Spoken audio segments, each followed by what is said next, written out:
Hey traders, this is Cousin Vinny coming to you on the 20th of May, Sunday.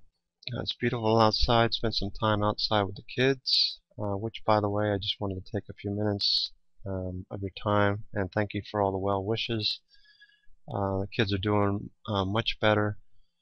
You can see they're smiling again. They actually got color in their face, and I'm very appreciative of all the well wishes last week. I'm still a little bit under the weather, but I'm getting better. Okay. I want to talk about a few things. We'll talk about the ES in a minute, but start reading and understanding more about what's going on in the markets. The only reason why I post videos and my charts is to help people with their trading plans. I was reading StochSage's newsletter, and one of the premises that he came out with made a lot of sense. When it comes to the euro, smart money probably isn't short into Monday, okay, for the simple thought that the ECB could do something drastic, which hasn't been the case of late. Typically, they've just been in a reactionary mode instead of proactive mode, okay? And what needs to happen is the ECB needs to show that they're ahead of the news instead of reacting to the news. By that I mean a rate point cut, like half a percent, something like that would be awesome. You know, that would tell the markets that the ECB is going to start acting differently. StochSage had to say. You can read his whole newsletter there. He also mentioned about much needed money and how that relates to the lending, politicians playing cat and mouse, and how that could really affect the markets. Okay, it's kind of a little bit long-winded intro, but let's jump right into the ES. You can see what's going on with the euro. We're probably, before we do that, let's just put a quick fib on here. And we can see that the 382 is at 128.86, okay, or thereabouts, and 50% is up here at 12.92.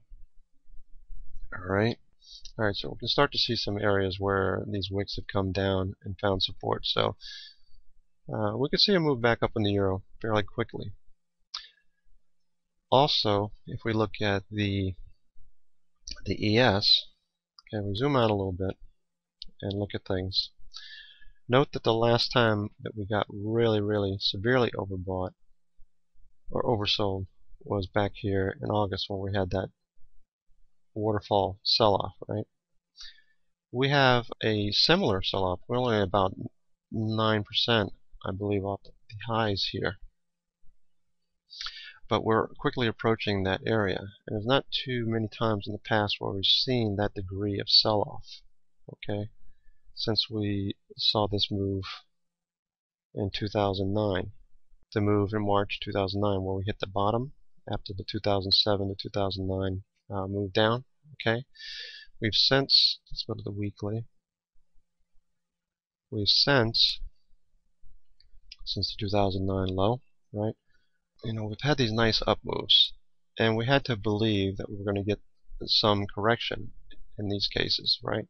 You don't just continue to move straight up. In this case, we came up and we hit the flat 200 period weekly average, okay? And we broke through it, okay? We came down, we consolidated underneath it, all right? We broke back above it. So we have the 200 period on the weekly below us, okay? Do we get all the way down there? I suspect not. I think more than likely we're going to be very close to it where we're at right now, okay? RSI is continuing to move lower on the weekly. However, on the daily, if you remember, we are completely oversold and due for a bounce. Note that the oversold territory here on the weekly in 2008, where we really had that nasty move down from 2007. Now, going back to the daily, we have the line I drew in on the weekly, okay, which was this high at that reactionary pivot area where we had the October 4 low, and we ran back up and we built a nice trend, okay, which we broke through. We all know about that. We have since sold off. We had a head and shoulders top. Okay, all these things happen. Now we've broken down through the 200 period. But RSI is completely in oversold territory that we haven't seen in quite some time. Okay, so my thought process is that I'll start watching for longs. Now, I went into the weekend with a couple of SPY bull call spreads, 134, 136s, I believe, and I have a few shorts left from last week. But I'm starting to consider scaling out of some of those if we see some more proof that there's a possibility we could rally. Now, right now what I'm seeing is nothing but sellers in control. We get up to highs, okay? We see a high of the day and we get sold off. We see a high of the day and we get sold off. High of the day, high of the day, high of the day, sold off. In this particular case, on Thursday, we really had a tremendous amount of selling. Until we start to see wicks to the downside, like these here, these green candles, where buyers stepped in and ran this back up. You know, the trend has not changed. So that's what I'm looking for. I'm looking for the first green day where we can have a nice, maybe a hammer down to this low, and RSI turns. The key point is that I'm not going to go long until I see a signal and then I see a follow through. Okay?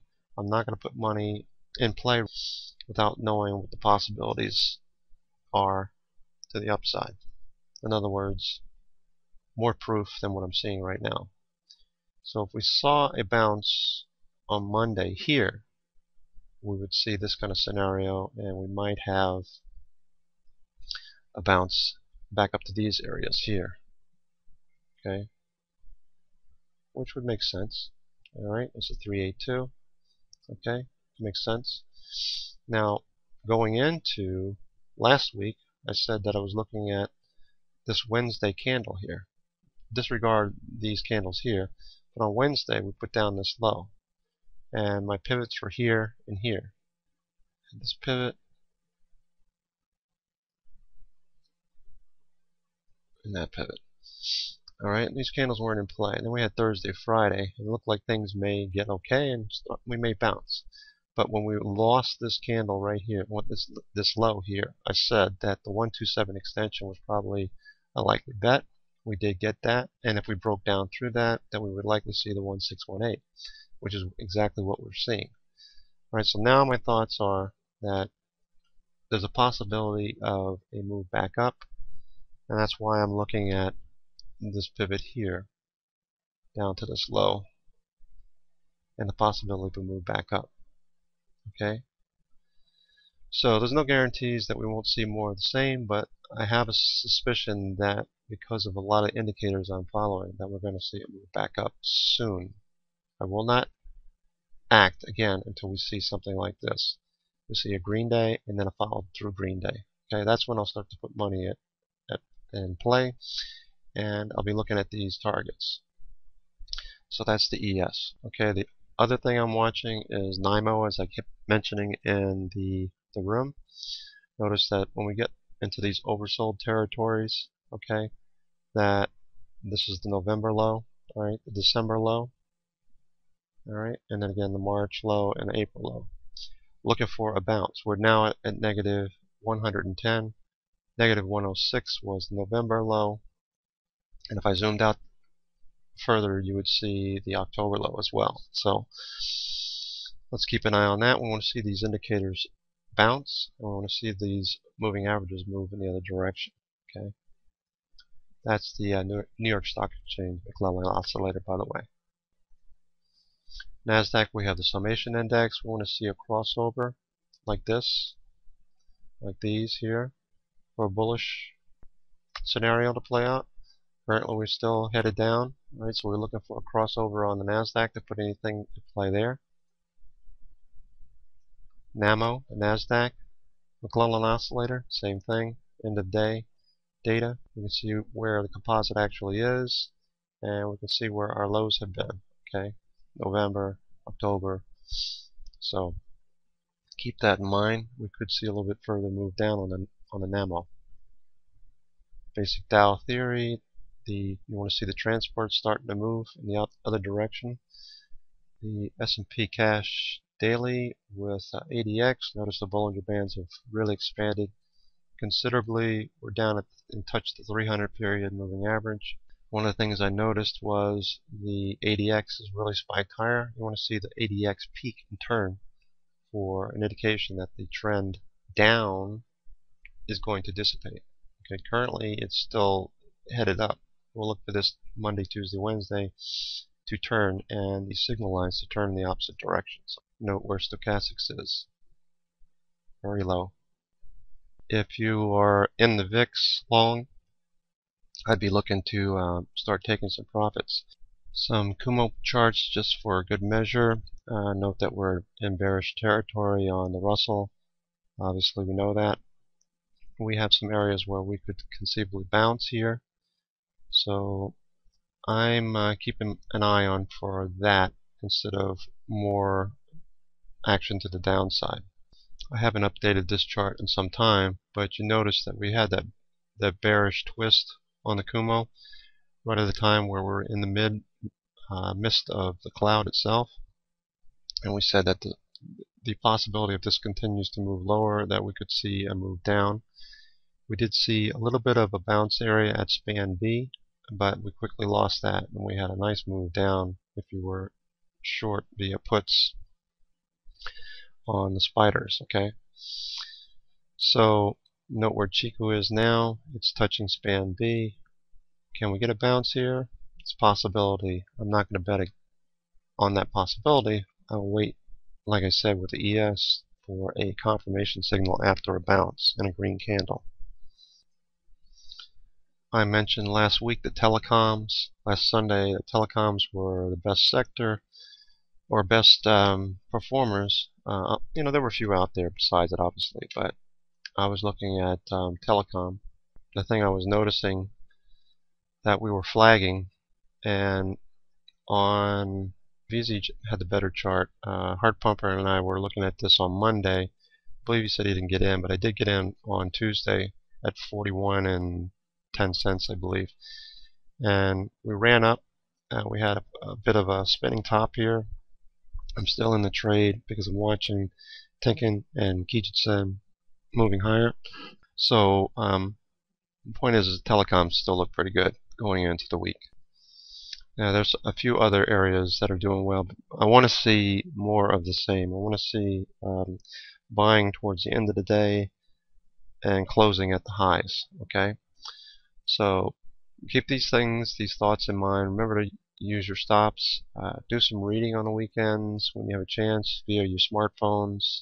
Check out StockTwits. There's a lot of good research out there. The reason why I don't go into much detail is because there's a lot out there that I already have read. And that's all I have to say. Have a good week and what's left of it, and we'll see you on Monday. Take care.